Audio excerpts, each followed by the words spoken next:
우리 중에 누구든지 딸을 베냐민 사람에게로 아내로 주지 아니하리라 하였더라. 아멘. 자, 오늘 이제 집에 이제 저녁 시간이 돼서 6시면 제가 삼식이 돼서 시간 맞춰서 꼭 밥을 먹어요. 저는 그래야지 돼요. 그러니까 시간이 넘어가면 이게 좀 불편해요, 마음이. 그래서 되게 급해지고 여러 가지 막 그래요. 그러니까 하여튼 뭐 7시, 8시에 밥 먹는 거는 사실 저한테는 정말 이게 힘든 일이에요, 제 입장에서는. 근데 제 입장이기 때문에 지난주에도 뭐 7시 돼서 밥 같이 먹었어요, 먹자고 하니까. 자, 그래서 아니 5시 아니고 5시 반에 먹었구나. 어쨌든 여러 가운데, 자, 그런 가운데서 이렇게 밥 먹고 이제 화장실에서 양치를 하고 딱 있는데 우리 이제 둘째 아드님이 이렇게 쓱 찾아오시더니 아빠 나 오늘 수행평가를 봤는데 수학 100점 맞았어, 이렇게 얘기를 하는 거예요.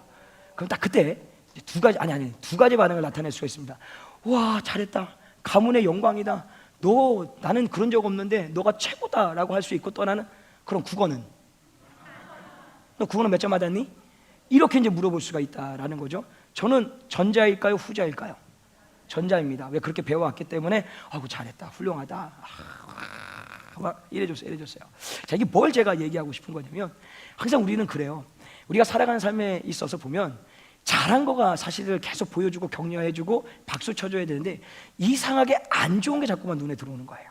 그래서 지적하게 되고, 이렇게 이제 은근슬쩍 이렇게 비난하게 되고, 좀 표현이 그렇지만 까게 되죠. 그리고 조금만 뭐가 좀 안 맞으면 자꾸만, 제가 항상 말씀드리는 게 뭐냐면 다른 거예요, 틀린 게 아니에요. 어떻게 그러실 수가 있습니까? 있어요. 왜? 생각이 다르고 가치가 다르니까. 만약에 말씀이 틀리게 얘기했다면 그거는 어떻게 그렇게 얘기할 수 있습니까? 할 수 있어도 모든 상황에 살아가면서, 예를 들어서 내가 삶의 모습, 뭐 자녀를 키우는 방법, 모든 방법들은 다 다양하고 가지각색이기 때문에 맞고 틀림이 없습니다. 지금 아무리 내 얘기가 맞다고 해놓고서 나중에 커서 딱 봐가지고 아이들이 성장했을 때 딱 보면 그렇게 맞다고 주장했던, 예를 들자면 자녀들이 안 되는 경우들이 있고, 오히려 그냥 이게 틀리다라고 얘기했던 것이 봤더니 나중에 아주 크게 돼 있더라. 그러니까 이런 경우도 있다라는 거예요. 왜? 우리는 한치 앞도 내다볼 수 없는 인생들이지 않습니까? 모든 것이 다 하나님이 이끌어가는 인생들이라는 거예요. 그래서 맞고 틀림을 따지지 마시고 그냥 좋게 보십시오. 그리고 좋은 거에 대해서만 격려해 주십시오. 특히 우리 아이들, 제가 사실 그거 잘 못해요. 우리 아이들한테 끊임없이 지적하고 뭐라 하고 혼내면서, 말은 이렇게 하면서도 집에 가면 꼭 그래, 붙들어 놓고 이러는 거야. 이게 참 안 되는데, 아니에요. 제가 보니까 지금 계속 제가 변화해야 되는 게 뭐냐면 격려해 주자. 4학년 수준에 맞게, 2학년 수준에 맞게, 1학년 수준에 맞게, 40살에 맞게. 자, 40살은 우리 아내를 얘기했습니다. 자, 웃자고 하는 얘기예요. 자, 그런 것처럼 인정해 주자. 다름을 틀렸다 하지 말고 좋은 것만 보고 끊임없이 뭐예요? 격려해 주자. 그러면 그 격려가, 칭찬은 뭐가 된다고요? 고래도 춤추게 한다고 하잖아요. 맞나요? 그러니까 그런 것처럼 춤만 추겠습니까? 거의 간쓸게 다 빼내 먹습니다. 오늘 좀 무슨 얘기지만, 저희가 요즘에 이제 담임 목사님 회의가 딱 끝나고 나면 세미나를 합니다. 담임 목사님 급하셔갖고 이제 담임 목사님 후배를 좀 키워야 되겠다 해서 붙어놓고 1시간 동안 교육을 합니다. 어떤 교육은 설교 훈련을 시켜요. 설교를 막 시켜요. 그래서 설교문을 하나 딱 줘가지고 그 문에 대해서 설교를 한 편 써가지고 오라 그래요. 근데 제가 깜빡하고 안 해갔는데, 오늘 가기 전 출발 5분 전에 탁 해가지고 한 편 하나 만들고 갖고 갔어요. 근데 또 건방지게 여기서 발표할 사람이 없어요. 발표를 안 한다는 거예요. 그래서 또 성격 급한 제가 벌떡 일어나가지고 제가 하겠습니다 하고 그냥 한 거예요. 했더니 담임 목사님이 잘하네, 잘했다는 거예요. 잘했다는 거예요. 그러니까 사실 칭찬 들은 거예요. 그러니까 잘했다는 얘기를 들어본 적이 없어요. 거의 7년 동안 거의 없어요.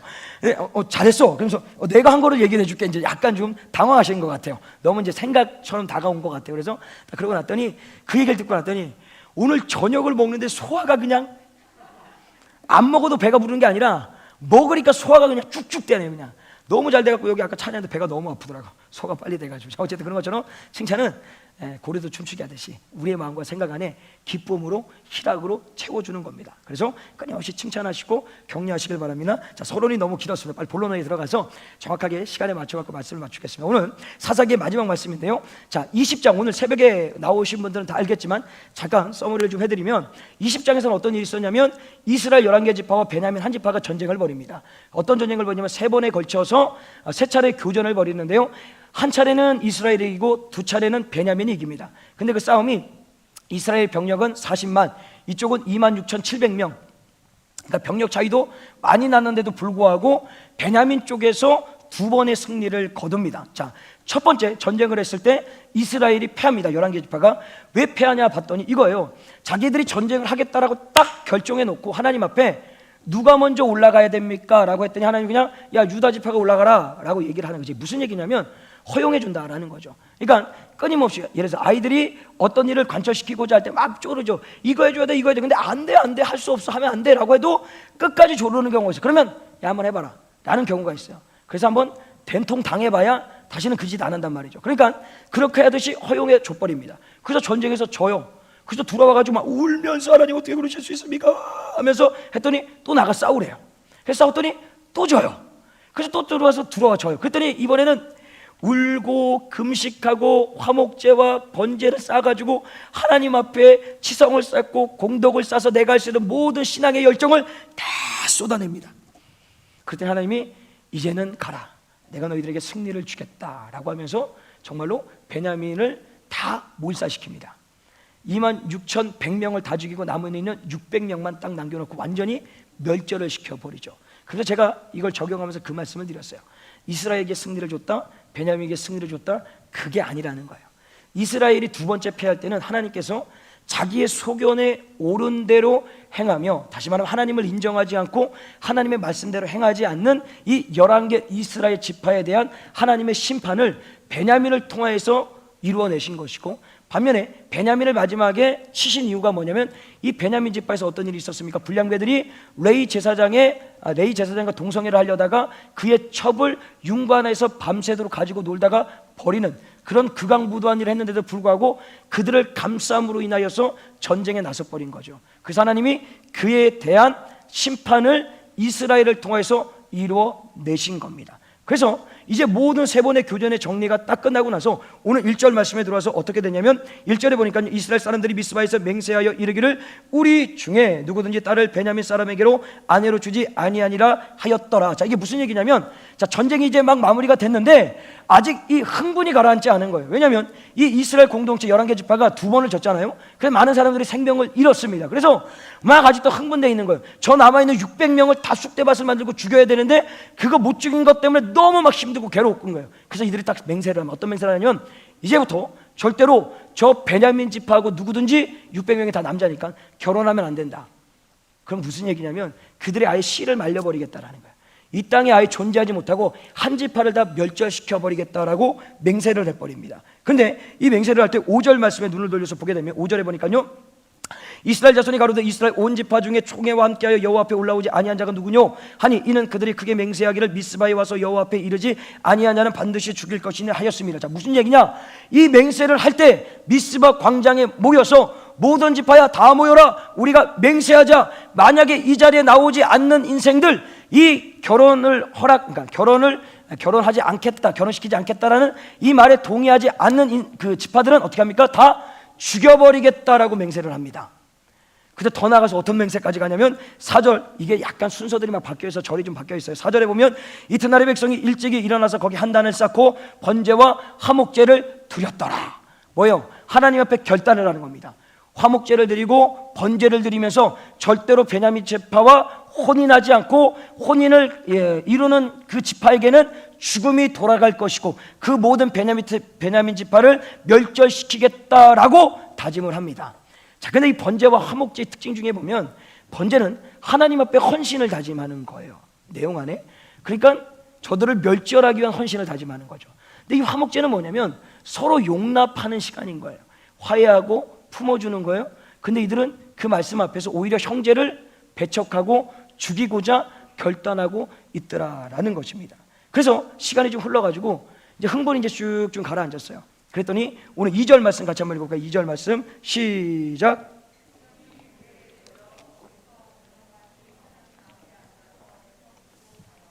자, 울어요. 회개하는 것 같아요. 그래서 6절을 다시 보면 이스라엘 자손의 그 형제 베냐민을 위하여 뉘우쳐 가로되 오늘날 이스라엘 중에 한 지파가 끊쳐졌더라.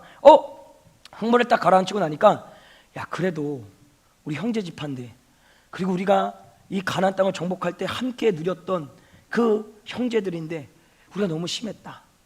우리가 왜 그랬을까? 뉘우쳐서 하나님 앞에 대성통곡하며 회개하는 것 같은데 사실 회개하는 게 아닙니다. 이게 뭐냐면 정확하게 3절 말씀에 보게 되면 가로되 이스라엘 하나님 여호와여 오늘날 이스라엘 중에 어찌하여 한 지파가 이지러졌나이까 하더라. 자, 자기들이 전쟁해놓고 자기들이 죽여놓고 자기들이 맹세해놓고 그 책임을 다 누구한테 돌리고 있어요? 여호와 하나님께. 하나님이 어떻게 그러실 수 있습니까? 근데 하나님 한 번도 나가서 전쟁하라는 적도 없고요, 내 앞에서 맹세하라는 적도 없고요, 아무것도 하나님은 말씀하지 않으셨어요. 그냥 자신들이 소견에 오른 대로 계획하고 회의하고 결정해서 나가 싸우고 죽이고 남은 자들에게 아내를 주지 않겠다 결단하고, 그것도 결단하는 더 나아가서는 그것을 어기는 자는 죽음을 맞이하겠다 하나님 앞에 번제와 화목제를 드리면서 헌신을 다짐한 거란 말이에요. 그런데 지금에 와서 뭐라고 하는 거예요? 하나님 어떻게 그러실 수 있습니까? 왜 한 지파를 멸절시킬 수가 있으십니까? 라고 얘기하고 있는 거예요. 우리 신앙의 형태가 이들의 모습 속에서 좀 보기가 쉽죠. 예를 들자면 항상 자주 하는 얘기지만 예전에 어떤 부흥성회나 수련회 같은데 일주일 동안 은혜 받고 충만해지면 마지막 시간에 꼭 이상한 결단을 시킵니다. 결단을 시킬 때 교회 건축을 앞두면 건축 헌금을 작정하라라고 얘기를 하죠. 그래서 안 할 수 없도록 코너로 몰아갑니다. 몰아가죠. 그래서 장로님 한 몇 분 계시면 가장 먼저 일어나가지고 장로님 얼마 하실 겁니까? 딱 얘기를 하죠. 그러면 장로님이 머뭇거려 500 하십시오 하면 아멘! 하면 500 딱 하는 거예요. 그럼 500 밑으로 그 다음에 못 내려가는 거예요. 그러니까 코너에 몰리는 거죠. 또 하나는 어쨌든 일주일 동안 말씀과 기도와 찬양에 묶여져 있다 보니까 막 은혜를 받은 것 같아요. 은혜를 받아서 애들이 막 여기서 저도 하겠습니다, 얼마 하겠습니다 하고, 심지어 이제 수련회 같은 데는 뭐예요? 저는 선교사로 나가겠습니까? 목사로 나가겠습니다. 막 다짐하고 결단해요. 그래서 모든 집회가 끝났어요. 하루가 지나고 일주일이 지나고 열흘이 지나고 점점 그 은혜가 식어짐으로 인해서 점점 내 마음 찾은 게 뭐예요? 후회. 왜 주님께서 나를 그 집회를 보내셔가지고 내가 왜 헌신하게 만드시고 왜 결단하게 만드셔서 나를 이렇게 힘들게 하십니까? 하나님은 한 번도 건축 공무 하라 얘기하신 적도 없고요, 주의종으로 헌신하라고 얘기하신 적이 없어요. 자기들이 사실은 은혜라기보다는 그 분위기와 감정에 휩쓸려서 오늘 여기 나오는 이스라엘 공동체처럼 막 흥분해서 앞뒤 분간하지 못하고 그냥 막 결단하고 헌신해 버리듯이 우리 역시도 이것이 은혜인지 이것이 감정인지 분위기에 휩쓸리는 것인지 분간을 하지 못하니까 오늘도 내가 할 수 없는 분량의 어떤 헌신을 다짐하고 결단을 해버리더라는 거예요. 자, 근데 오해하지 마십시오. 헌신하고 결단하고 이게 나쁘다는 게 아닙니다. 하면 됩니다. 하나님이 은혜 주셔서 마음에 주시면요, 제가 신학교 때 얘기하자면 자랑거리는 아니지만 집불도 없는 신학생이 그냥 마지막 하나 보루 남아있는 거 산타페 팔아가지고 건축헌금 하겠다라고 아내가 결단해서, 내가 결단한 게 아니고 그거 팔아서 건축헌금 내듯이 진짜 전 재산을 파는 거나 마찬가지거든요. 제 입장에서 그게 뭐 얼마 안 되겠지만 그렇게 하면 은혜 받아서 하는 거에 헌신과 결단은 끊임없이 기쁨이 넘쳐납니다. 그런데 그게 분위기와 감정이면 살살 문제가 생기기 시작해요. 막 후회가 밀려오고요, 가정에 불화가 생기고요, 이걸 해야 되는지 말아야 되는지 막 찾아가 하나님 앞에 원망하고 하나님 어떻게 그러실 수 있습니까? 라고 막 얘기를 한다라는 거죠. 지금 그 모습이 이스라엘 공동체에서 보여주고 있습니다. 그런 가운데서 이들이 이제 어떻게 합니까? 아무리 생각해봐도 자신들이 실수하고 잘못한 것 같아요. 그래서 이걸 해결해주고 싶은 거예요. 어떻게 해결해줘야 돼 봤더니 당장은 우리 지파 속에서는 줄 수 있는 사람이 아무도 없는 거예요. 그래서 생각해보니까 야, 혹시 미스바 광장에 안 나온 동네 사람들이 있더냐 보니까 야베스 길르앗 사람들이 안 나왔더라고요. 야, 올콘이 잘 됐다. 그러면 한 12,000명 준비해가고 가서 쳐라.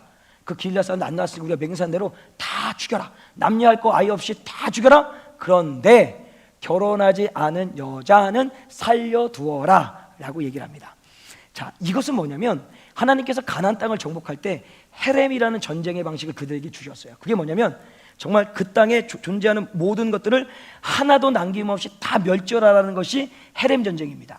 근데 그 헤렘은 누구한테 적용을 해야 되냐면 이방 땅 적에게 적용을 해야 된단 말이에요. 근데 지금 문제가 뭐였냐면 이스라엘 공동체가 자기 형제 지파인 베냐민에게 헬렘 전쟁을 적용해갖고 다 멸절시키려고 했다라는 거예요. 또 하나, 이제 그 헬렘을 길앗 야베스 사람들에게 행하려고 하는데 슬슬 자기의 입맛대로 이렇게 변질시켜 버립니다.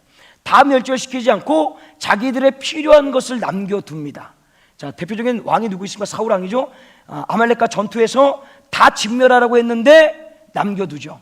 필요한 것들, 준비돼야 될 것들, 내가 이득이 돼야 될 것은 다 남겨두고 필요 없는 것들만 진멸시키는, 지금 사실은 이스라엘 공동체가 그 짓을 하고 있는 거예요. 그러니까 정확하게 말하면 하나님의 말씀을 지키는 것 같은데 그 말씀이 정말로 하나님이 원하시는 말씀대로 지키는 것이 아니라 내 입맛대로 적용하고 해석하여서 불편한 것은 쳐내고 편한 것만 가지고 들어와서 오늘도 내가 그 말씀에 순종했습니다 라고 얘기하고 있는지도 모른다라는 거예요. 그것을 오늘 이 말씀 속에서 우리에게 보여주고 있는 겁니다. 어쨌든 그들을 딱 구하고 났더니, 전쟁을 치르고 났더니 몇 명을 구하게 되냐면 400명의 여자를 구하게 됩니다. 그러면 600대 400이면 200이 부족합니다. 또 걱정거리가 생긴 거야. 아차 이런 200명을 어떻게 해야 되는가, 400명 가지고 모자르는데 어떻게 해야 될까 하면, 사실은 이때쯤 되면 이스라엘 공동체 지도자 정도, 제사장들, 장로들 다 모여서 얘기하고 있는 거 아니겠습니까?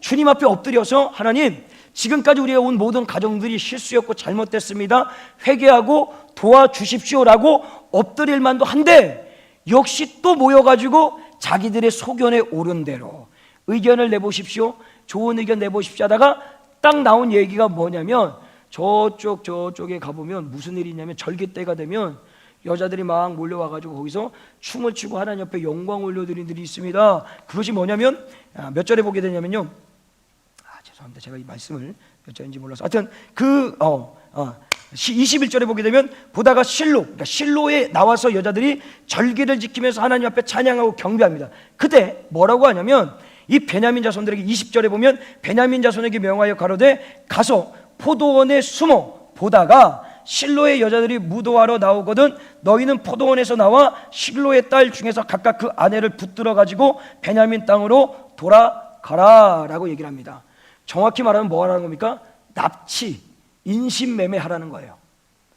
붙들어라, 이 말이 강제적으로 끌고 가라. 숨어 있다가 내가 마음에 드는 여자가 있으면 남아있는 200명 그것들 다 취해가지고 가지고 가라, 데리고 가라 라고 얘기를 하는 거예요. 그러면서 그 다음에 더 가관이 말이 뭐냐면, 22절에 보면, 만일 그 아비나 형제가 와서 우리에게 쟁론하면 우리가 그에게 말하기를 청컨대 너희가 우리에게 은혜를 베풀어 그들을 우리에게 줄지리라. 이는 우리가 전쟁할 때에게 각 사람을 위하여 그 아내를 얻어 주지 못하였고, 자기들이 안 준 거죠. 얻어주지 못한 게 아니라, 어쨌든 너희가 자의로 그들에게 준 것이 아니니 너희에게는 죄가 없을 것임이니라 하겠노라 하매. 자, 이게 무슨 얘기냐, 정확하게 이거예요.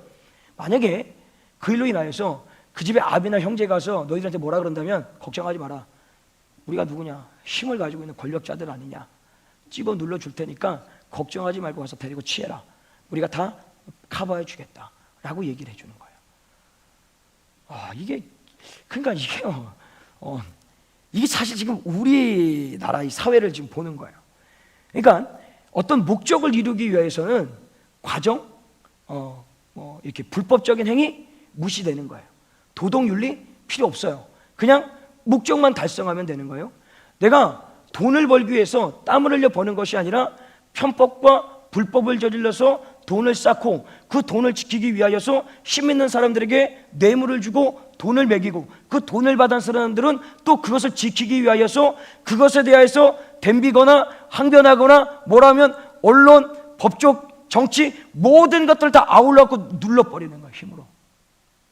그런 사회에서 우리가 지금 살고 있는 거예요. 불공정, 불평등 끊임없이, 없는 자는 끊임없이 없을 수밖에 없고 있는 자는 끊임없이 있을 수밖에 없어요. 물론 이게 하나님의 심은 대로 거두는 원리겠죠. 그러나 중요한 것은 있는 자들이 없는 자들을 돌봐줘야 되는, 거기까지 가야 되는데 끊임없이 가진 자들은 구약시대처럼 끊임없이 자기 배만 불리고 있는 거예요. 오늘도 채우고 불법적인 방법을 취해도, 내가 편법을 취해도 전혀 아무렇지 않게, 왜? 복종만 달성하면 되니까. 그리고 한 50억 저 있는 사람한테 퇴직금을 줘버리면 되니까. 예를 들자면 그렇게 모든 게 다 해결되니까.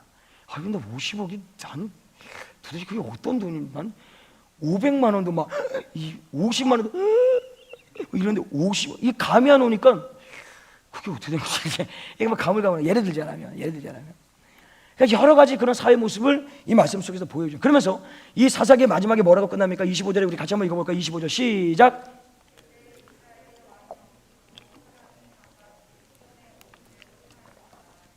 자, 사사기가 시작하면서 1장부터 21장까지 가장 중요한 얘기가 이겁니다. 자기의 소견에 오른 대로 행하였더라. 그러니까 끊임없이 이스라엘 공동체는 하나님께서 왕인데, 그러니까 실제적으로 눈에 보이는 왕은 없어요. 그러나 왕 대신 하나님이 그것을 통치하고 계시는데도 불구하고 끊임없이 그 하나님을 인정하지 않고 무시함으로 인하여서 자기의 소견에 오른 대로 오늘도 내 입맛에 맞게 내가 편리한 대로 해석하고 적용하여서 뺏고 싶으면 뺏고 죽이고 싶으면 죽이고 내 눈에 보기 좋은 대로 행하며 즐기며 먹고 마시며 죄를 물같이 먹고 토하고 먹고 토하고 먹고 토하고 그런 삶을 쭉 살아왔다라는 것입니다. 그래서 그것을 오늘 마지막에 하나님께서 말씀하시면서, 그렇다면 오늘 이 사사기 전체 1장부터 21장의 전체 말씀을 통하여서 우리에게 주는 딱 한 가지 굵은 메시지가 뭐냐면 결국 이겁니다. 마지막의 말씀처럼 우리는 하나님을 인정하며 살아가야 된다라는 겁니다. 하나님을 인정한다라는 것이 무엇이겠습니까? 우리는 끊임없이 하나님을 인정하고 하나님을 무시하는 삶을 살아가면 어떻게 결과를 맺게 되냐면요, 우리가 요 며칠 사이에 이 사사기에 진짜 사실 막 이게 한 18장부터는 쭉 사실 좀 읽고 싶지 않아요. 사실은 조금 막 이렇게 좀 불편해요. 얘기들이 막 보면은 자기 아내를 그냥 불량배에 내어주고 그냥 윤관을 당해도 그냥 내버려두고 그 윤관 당한 다음에 매달려가지고 살려달라고 문 두드리는데도 냅뒀다가 아침에 딱 일어나갖고 아무 일 없었는 것처럼 일어나라 가자 죽어 있는데, 그리고 데리고 와서 토막을 내서 각 12지파에 보내서 그 토막을 낸 것도 가나안 땅에서 이루어지는 전쟁을 불러들일 때 하는 행위를 그 제사장이라는 사람이 그 짓을 하고 있고, 노인이라는 사람은 생명의 어떤 가치 존엄성 없이 나만 아니면 된다라는 그 생각 안에 무한 이기주의, 개인주의 속에 그 불량배들이 찾아왔을 때 차라리 내 딸 데리고 나가라, 처녀인 딸들이 있으니까 얘 데리고 와서 가지고 놀아라, 그러니 이 레이는 냅둬라. 이게 말이 되는 얘기입니까? 그러니까 그런 짓들을 벌이더라. 왜? 제사장이에요? 오늘날 목사예요? 노인, 이 사람도 하나님을 믿는 사람이에요. 근데 그들이 하나님을 인정하지 않으니까 끊임없이 죄의 노예가 대해서 죄를 물먹듯이 막 그것을 토해내는 거예요. 그들만 그렇습니까? 오늘 새벽부터 보았던 이 이스라엘과 베냐민 모든 지파들, 이 죄진 사람에 대해서 죄의 대가를 물어야 되는데 이 의리, 신이, 그게 뭐가 중요합니까? 지금 죄를 져서 한 사람이 죽어 나자빠졌는데 그 죄에 대한 대를 묻지 않고 오히려 감싸줌으로 인하여서 전쟁을 벌이는 거예요. 또 하나는 같은 형제를 포용하고 사랑해야 되는데 하나님의 말씀을 그 이방인들에게 적용해야 될 그 말씀을 같은 민족에게 적용해서 그냥 쑥대밭을 만들고 그냥 사람 죽이는 것을 그냥 벌레 죽이듯이 가서 죽이는 그 행위를 이 말씀에 들어와서 계속해서 끊임없이 하고 있다는 거. 뭐예요? 자신의 눈에 보기 좋은 대로, 내가 하고 싶은 대로, 죽이고 싶으면 죽이고 먹고 싶으면 먹고 덮치고 싶으면 덮치고. 그러니까 이 인간의 악함이 어디부터 나온 거예요? 분명히 하나님을 섬기고 하나님 앞에 은혜를 받은 백성인데 그 하나님을 인정하지 않고 하나님을 무시하니까 끊임없이 죄의 노예가 돼서 살아가더라는 거예요. 그래서 우리에게 필요한 게 뭐냐면 바로 그 하나님을 인정하는 것이다라는 거예요. 그러면 그 하나님을 인정하는 게 무엇이겠습니까? 여러분, 저희 집에는 3명의 아들 하나, 딸 둘이 있는데, 여기서 큰 딸을 얘기를 하면 유아가 예를 들면 몰랐어요. 예를 든 거예요. 사실이 아니고 어떤 문제를 안고 집에 온 거예요. 몇 날 며칠 동안 식음을 전폐하고 끙끙 앓으면서 막 있는 거예요. 아빠는 그 문제를 달고 있는 유아를 봤어요. 근데 유아는 한 번도 와서 나한테 얘기하지 않는 거예요.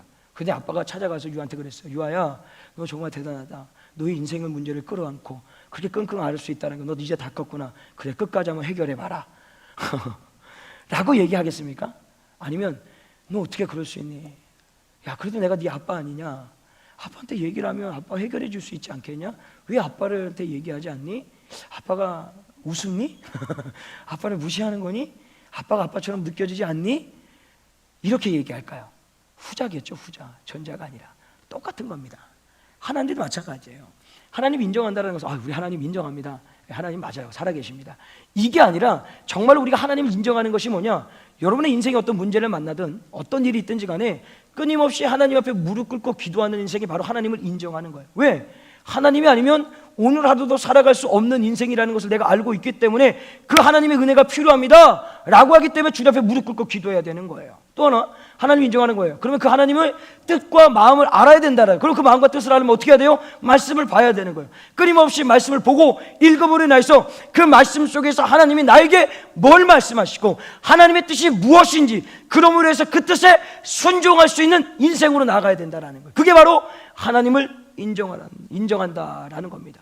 그런데요, 이상하게 우리는 그 하나님을 인정한다라고 하면서도 그 인정보다는 세상의 풍파에, 세상의 가치에 휘둘려서 오늘도 사실 알게 모르게 하나님을 무시하며 살고 있는지도 모른다라는 거예요. 자, 마지막으로 이 하나만 얘기를 하고 말씀을 좀 정리하겠습니다. 여러분, 영감이라는 게 있어요. 영감. 그러니까 영적인 감각이죠. 이 영적인 감각이 떨어지면요, 어떤 현상이 일어나냐면 사탄이 거기를 탁 틈을 탑니다. 틈을 딱 타서 거기서부터 장난질하고 노림수를 해요. 잘 들어보세요. 여러분들 이게 아마 여러분의 살아가는 삶의 자리에 그런 어떤 일들이 있는 거예요. 뭐 별거 아니에요. 쉽게 얘기해 볼게요. 이게 뭐죠? 우리가 영감이 딱 떨어지는 순간에 사단이 딱 틈타면 바로 어떤 생각이 드냐면 자꾸 자기 합리화를 시킵니다. 예를 들자면 이거예요. 야, 이번 한 주 새벽 예배 깨우라고 해서 열심히 나왔잖냐. 다음 주부터는 좀 쉬자. 많이 피곤하니까. 그리고 좀 또 되면 이제 날 풀리고 나면 봄에 일어나서 또 특세를 기점으로 해서 또 바짝 좀 나가보자 라고 생각을 하는 거예요. 자, 그거는 내가 생각한 것 같아요. 그리고 그게 맞는 것 같아요. 근데 사실은요, 영감이 떨어져서 하나님은 끊임없이 깨워 기도하라라고 얘기를 하는데, 깨워 기도하라고 하는데, 우리는 그 순간에 감이 딱 떨어지는 순간에 사단이 탁 치고 들어와서 안 해도 된다라고 얘기를 하는 거예요. 피곤하니까, 일이 많으니까 괜찮다라는 거예요. 자, 또 하나 얘기해 볼까요? 처음에 예수 그리스도를 믿고 나가지고 은혜 받구나 얼마나 이 막 주를 향한 그 사모함이 뛰어납니까? 막 교회를 막 올 때마다 눈물 없이는 찾아올 수 없는 거예요. 막 거의 교회 뛰어오듯이 오고 교회에서 막 살고 싶고 막 예배 막 30분 전, 20분 전에 막 기도로 준비하면서 가요. 근데 어느 날 보니까 이게 수년간 생활이 반복되다 보니까 어느 순간 딱 순간에 이런 생각이 들어요. 아이고 좀 10분 정도 일찍 가서 기도로 준비하면 되지 라고 해서 한번 툭 하고 타협을 한 거예요. 그 10분 정도 했더니 야 어제 좀 오늘 아침 늦었는데 야 괜찮아 좀 천천히 가자 천천히 해서 예배 이제는 중간에 와버리는 거예요. 예를 들자면 근데 이게 전혀 아무렇지도 않아요. 왜냐하면 대부분의 사람들이 그렇게 하거든요. 100 중에 한 명만 그러면 오 이상해서 내가 열심히 오겠는데 100 중에 60명은 그렇게 해버리고 있거든요 지금.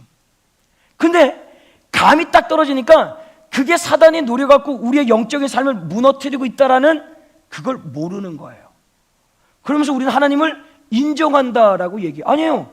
하나님을 인정하지 못하고 있는 거예요. 왜? 사단이 들어와서 하는 게 뭐냐면 그 영감이 떨어져 있을 때 사단이 딱 들어와서 뭘 시키냐면 하나님과 자꾸 분리를 시켜요. 그래서 기도하고자 할 때 야야야야야 어제까지 기도 많이 했지 않냐, 오늘은 좀 쉬자라고 하면 또 내일 되면 그래 오늘까지만, 또 내일 되면 그래 오늘까지만, 내일 되면 또 오늘까지만 하다가 가는 거고, 말씀 어제까지 많이 읽어, 이번에 통독했으니까 한 달 쉬자 접자 접어 괜찮아 다음에 또 하면 되지. 그러니까 이게 맞다라고 생각하는 이유가 뭐냐면 대부분의 사람들이 그렇게 생활하고 있다는 거예요. 그러니까 전혀 이것이 잘못되고 내가 영적으로 무감각해져 있다라는 것이 느껴지지 못하는 거예요. 사단의 방법은 이겁니다. 우리를 편하게 만들어 갑니다. 요번 주에 누구 만나서 이렇게 얘기를 했더니 우리 교회만큼 그렇게 편한 데가 없대요. 우리 공동체만큼. 우리 공동체 편하대. 여러분 진짜 우리 공동체 되게 편하게 해드린 겁니다 제가. 아니구나. 어떻게 한번 좀 빡시게 한번 돌려보려 드릴까요? 진짜 제가 저기 전도사 때 하던 대로 한번 하시면 아마 여러분들 절대 조성업소 안 볼 겁니다. 그다음부터 예를 들자면 편하대요. 잘 보세요. 근데 그 편함이 그 다음에 뭘 주냐면 안일함과 안주함을 줍니다. 그 안일함과 안주함을 주면 거기 다음에 나타난 게 뭐냐면 게으름입니다. 영적인 게으름. 손에서 성경이 떠나가고 기도의 자리가 떠나가고 그 게으름에서 이제 빠져 있다 보면 마지막에 뭐가 나타나면 영적인 무감각에 빠져버리는 거예요. 그래서 사실은 이게 맞는 건데 이게 틀린 것처럼 느껴지는 거예요. 쉽게 그렇잖아요. 예전에는 남자 여자가 결혼하지 않고 애를 갖는다라는 거 상상하셨습니까? 호족에서 파야죠. 집안에서 머리가 박박 물려서 쫓겨날 일이었잖아요. 그죠? 근데 지금은요, 그랬어. 혼수네 혼수라고 얘기하잖아요.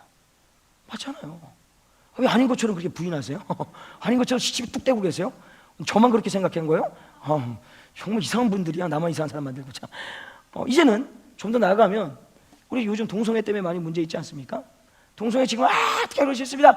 동성애 입법을 반대합니다. 성령의 사람은 동성애 입법을 반대합니다. 1년, 2년, 3년, 4년 쭉 지나고 났더니 이번에 니네 아들이 저기 며느리 남자 데리고 왔다며. 잘했다. 굿차 이쁘더라. 이번에 저기 사위를 여자 데리고 왔다며. 그 사위 참 멋있게 생겼더라. 이렇게 되는 거예요. 왜? 사단은 다 일반화 시켜버려요. 획일화시키고 일반화시켜요. 뭐를 통해서요? 영적인 감이 딱 떨어지는 순간에 틈을 딱 타가지고 모든 사람들이 그렇게 살아가니까 내가 오늘 새벽을 깨우지 않아도, 내가 주님 앞에 오늘 기도하지 않아도, 내가 오늘 예를 들어서 금요철에 나오지 않아도, 내가 오늘 말씀을 보지 않아도, 내가 오늘 예배 시간에 늦게 와가지고 아무 기대와 감격과 사함이 없어도, 나와 앉아 있어도 아무렇지 않은 거예요. 그게 바로 사단의 노림수에 넘어져서 이제는 영적인 무감각에 빠져 있다라는 거예요. 그러면서 어떻게 하나님을 인정한다라고 얘기할 수 있겠습니까? 아니라는 거예요. 그래서 오늘 이 밤에 우리가 기도할 때 먼저 뭘 주님 앞에 기도할 거냐면, 하나님, 내가 먼저 영의 분별력을 갖게 하여 주시옵소서. 내가 영적인 감각이 떨어지지 않고 끊임없이 영적으로 예민하여서 성령의 운행하심과 성령에 붙들리게 하여 주시고, 혹시나 그 영감이 떨어졌을 때 사단이 틈타여서 나 또한 지금에 있는, 좀 표현이 그렇지만 새벽 기도 안 해도, 주일 예배에 빠져도, 여행을 가도, 성경을 하루에 5분, 진짜 5분도 통독 안 하고, 나는 이게 지금도 이해가 돼요. 힘들으니까. 안 하는 사람과 똑같이 되고 있는지를 보는 거예요. 그래서 거기에 빠지지 않을 수 있도록 오늘도 이 어떤 지느러미라고 할까요? 영적인 지느러미 안테나를 바짝 세워서 하나님, 내게 영분별의 은사를 허락하여 주셔서 이 세상을 분별하고 사단에 묶여 있는 것이 아니라 하나님 말씀에 묶여서, 오늘도 이 사사기 인생들이 망한 게 뭐예요? 자기의 소견에 오른 대로, 무엇 때문에? 하나님을 인정하지 않았기 때문에. 그런 것처럼 동일하게 오늘도 내가 말로만 하나님을 인정하는 것이 아니라 정말 내가 하나님을 인정하고 하나님만을 의지하는 인생 될 수 있도록 나를 붙들어 달라라고 기도하는 겁니다. 그래서 오늘 이 시간에 여러분들부터 그 영적인 감각이 다시 살아나서 여러분을 통하여서 우리 공동체에 있는 모든 성도들이 그 영적인 감각이 딱 살아나서 그냥 전민 공동체 문만 열고 딱 들어가도 그냥 영적인 흐름에 눌려가지고 예배 일찍 안 나오면 못 견딜 정도고, 새벽 예배 안 나오면 이게 세상이 무너질 것 같고, 성경 하루에 5분 통독이 뭐야? 1시간 읽어야지만 될 것 같고, 그런 분위기로 바뀌어가는 거예요. 마지막 하나만 더 얘기해요. 최근에 제가 이제 윤석조 목사님 설교를 딱 들으면서, 그분이 예전에 제가 이제 수천 먹고 다닐 때 찬양팀들이 찬양을 세워줄 때 기도를 얼마 시키는지 아십니까? 2시간을 시킵니다. 2시간을. 찬양팀을 2시간을 기도를 시켜요. 2시간 기도하고 찬양을 쓰게 해요. 기도 안 하면 못 쓰게 해요. 근데 요번에 설교하실 때 그 말씀을 하시더라고요. 지금 이제 그렇게 못하고 있대요. 코로나 때문에. 그래서 예전에 내가 그렇게 해서 했지 않냐, 그래서 어떤 역사가 일어났느냐라고 얘기를 하시면서 제가 그걸 느꼈으니까. 연세중앙교회는요 정말 크잖아요. 가보신 줄 알겠지만 제가 조금 과장해서 저 끝에서 이 끝까지 걸어서 천천히 10분 정도 걸릴 정도로 어마어마하게 큰 성전을 갖고 있어요. 근데 그 본당에 딱 올라가고 저 뒷문을 딱 열고 들어가면 진짜 앞이 잘 보이지 않는데 찬양을 쫙 부르면요 그냥 문 열고 들어갈 때부터 녹아집니다.